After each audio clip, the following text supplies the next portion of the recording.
Welcome to the October movie reviews, and we're going a bit lighter this month. We're having a look at two comedies. The first is Parenting, which is a horror comedy, and the second is Practical Magic, an old favorite for a lot of people, and a romantic comedy.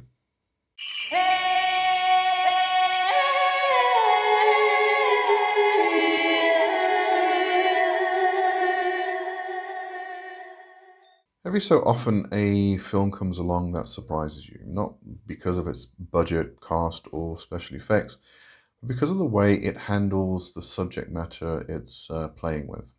The Parenting, which on the surface is a straightforward horror comedy about a couple taking their respective parents to a getaway house for the weekend which happens to be haunted, does exactly that. You don't expect a film pitched as a friendly comedy starring well-known actors who lean heavily into their comic timing to get closer to real occult authenticity than most horror movies, but somehow, against the odds, it does. The film opens with a prologue in the 1980s, a small domestic tragedy that sets the tone for what's to come. It doesn't feel like a parody of the usual haunted house introduction. Instead, it grounds the film in the idea that the house itself has history, that what happens inside its walls is the echo of the past events. This is a detail most horror movies miss when they lean on jump scares or gore to do the heavy lifting. Here, the occult logic is already in play. Places hold memory, spaces carry trauma, and those residues manifest in ways that affect the living. Anyone with a working knowledge of hauntings, whether from folklore or magical theory, will recognize that as a foundational truth. It's refreshing to see it baked into a comedy without being turned into a punchline. But the real gem of the film comes when the entity haunting the house is revealed to be Andras. For most viewers, that's just another weird demon name. For anyone familiar with grimoires like the Ars Goetia, it's a wink at actual demonology. Andras isn't just a random creation of the screenwriter's imagination. He's a documented figure in occult tradition, a demon of discord and violence, traditionally depicted riding a wolf and carrying a sword. He's not a household name like Pazuzu from The Exorcist or one of the generic demons conjured up in Hollywood scripts, and that's what makes the choice fascinating. To name the spirit Andras suggests someone involved in the writing process did more than a Google search for creepy demon names. They pulled from the actual corpus of Western demonology, and it shows.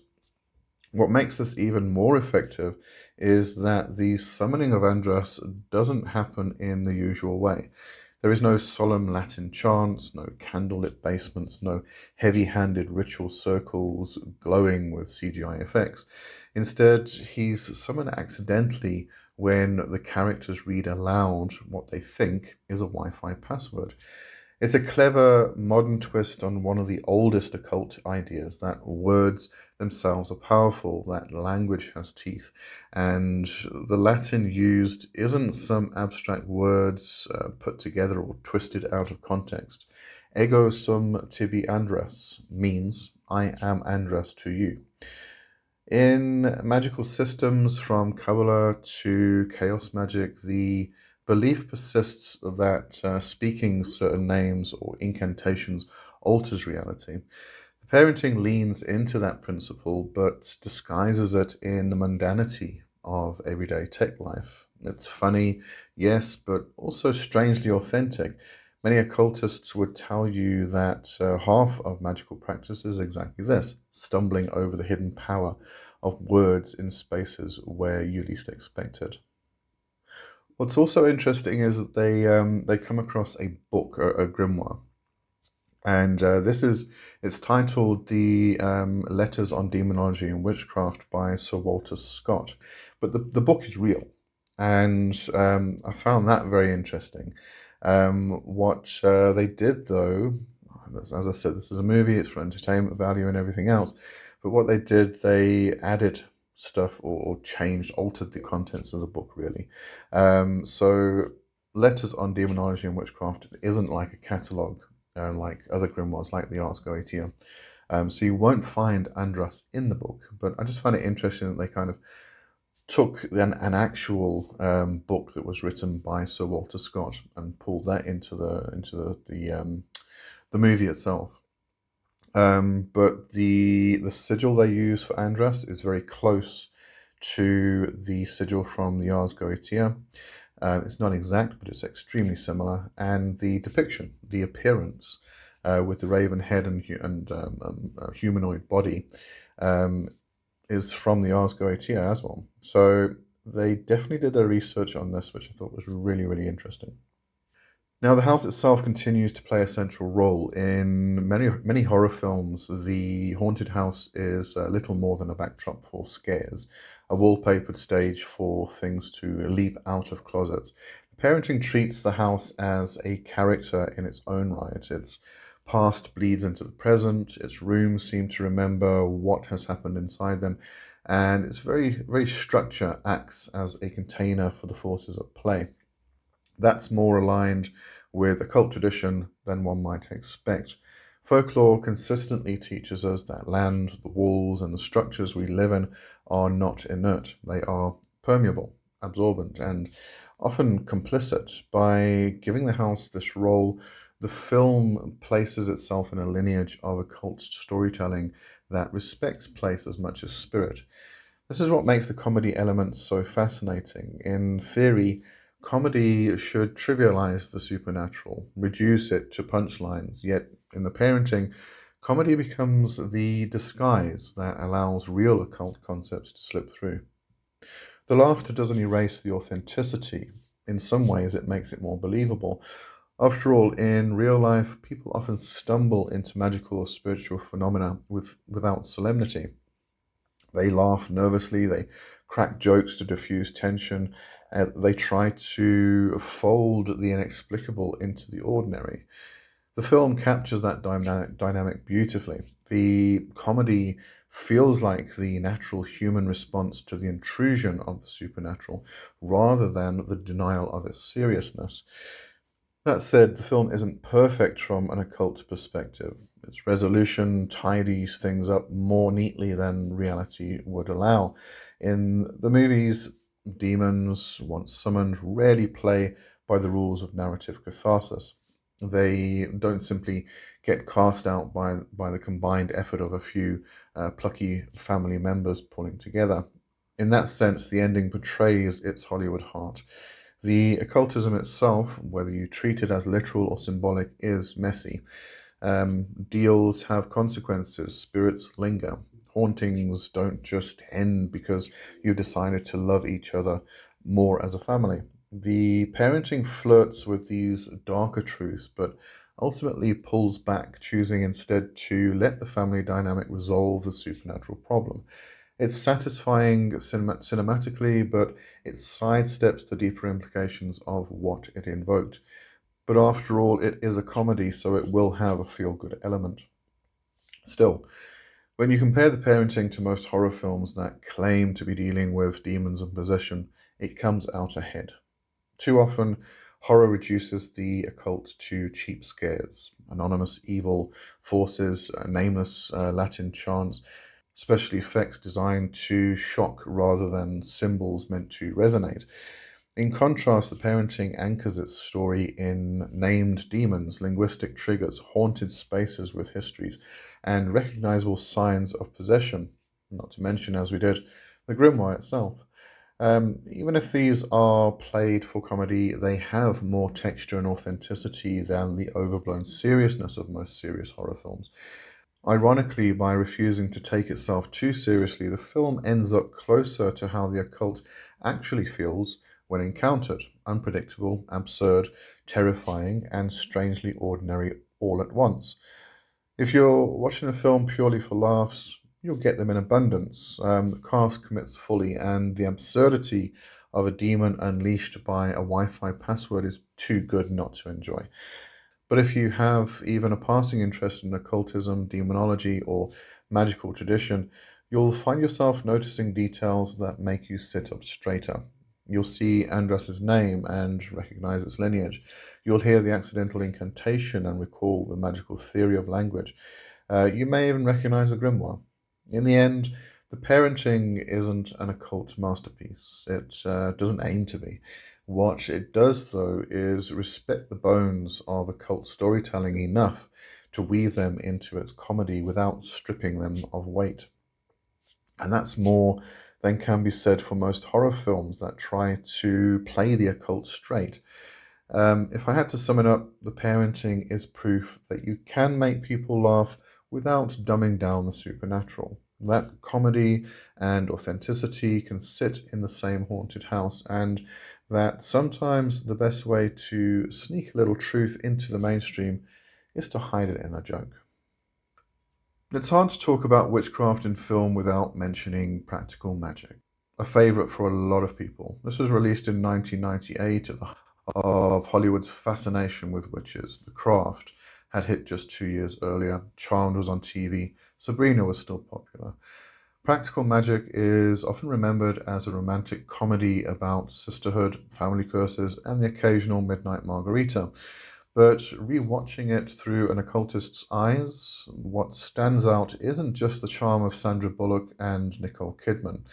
It's the surprising way the film threads a genuine magical concept into its otherwise mainstream package. For all its melodrama and glossy presentation, Practical Magic does something most witchcraft films don't. It feels lived in.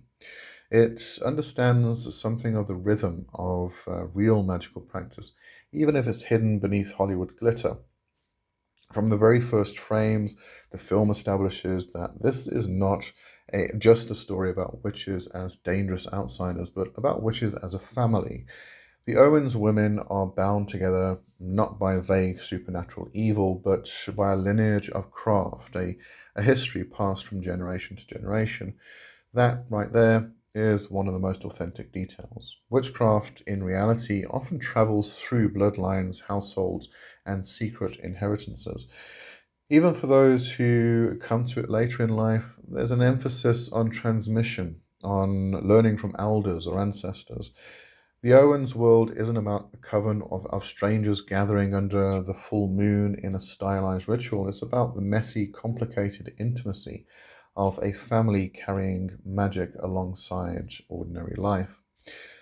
The central curse of the film, that any man who loves an Owens woman will die, is pure Hollywood melodrama, but it rests on a deeply recognizable magical principle: the way intentions ripple through generations. Curses in magical thinking are rarely neat one off events. They hang in bloodlines, they cling to places, they repeat until someone breaks the cycle. Whether you see that literally or psychologically, it's one of the oldest lessons in folklore. The Owen's curse is essentially a generational hex, a perfect metaphor for inherited trauma dressed up in supernatural clothing. And crucially, it isn't undone by a single flashy spell. The resolution requires confrontation, sacrifice, and the collective power of women working together, a point that's surprisingly close to the actual ethos of witchcraft communities. Ritual in practical magic is another place where authenticity sneaks in. The sisters' midnight spellcasting with candles, herbs, and whispered words is not portrayed as overblown CGI sorcery. It's tactile, domestic, and strangely small scale. They grind herbs in mortars, draw circles in chalk, stir potions in kitchens. For anyone who has even practiced folk magic, this rings true. Magic isn't usually a thunderclap and a flash of green lightning. It's quiet, repetitive, and intimate. The tools they use, roses, lavender, salt, milk, kitchen knives, are not fantasy props but everyday items imbued with purpose. Hollywood almost never gets this right. Too often it wants magic to look exotic. Practical magic roots it in the home, in kitchens and gardens, which is exactly where much of witchcraft has already lived. One of the film's best sequences is the resurrection scene, where the sisters attempt to bring back Gillian's, or played by Nicole Kidman's, abusive lover Jimmy. This is where the movie shifts from charming romance into something a little more darker. They improvise with what they have, using needles, spells, and their raw will. And of course, resurrection does not go smoothly. The dead do not return unchanged. The body is animated, but something is wrong. This is the film's way of saying what practitioners know well. Some things are not meant to be tampered with. Magic has limits, and when you cross them, there are consequences. That's a truth far more honest than most Hollywood depictions of spellcraft. Even the possession of Gillian by Jimmy's spirit is handled in a way that feels closer to law than you'd expect. She doesn't immediately become a horror movie monster. Instead, she begins to shift subtly her voice, her movements, her presence, until the spirit has rooted itself inside her. This slow seepage, rather than sudden spirit takeover, is exactly how possession is described in both folklore and modern accounts. It's gradual. The eventual exorcism scene, in which the townswomen join forces to cast him out, becomes not just a spectacle but a kind of communal healing ritual. It's clumsy and comical, yes, but also true to the idea that many hands make the work lighter, and that banishing something foul requires collective will. Again, the authenticity shines through in unexpected places. Then there's the setting itself, the Owens house. Much like the haunted house in The Parenting, the Owens home is not just a backdrop. It is a magical locus, a place steeped in spirit. Its gardens overflow with herbs, its attic is lined with spellbooks, its kitchen is a temple of its own. In magical practice, place matters. Houses absorb energy. They are both sanctuaries and altars. The Owens house feels lived in, enchanted not by special effects but by atmosphere. For anyone who has grown up or in or visited a magical household, there's something instantly familiar about it.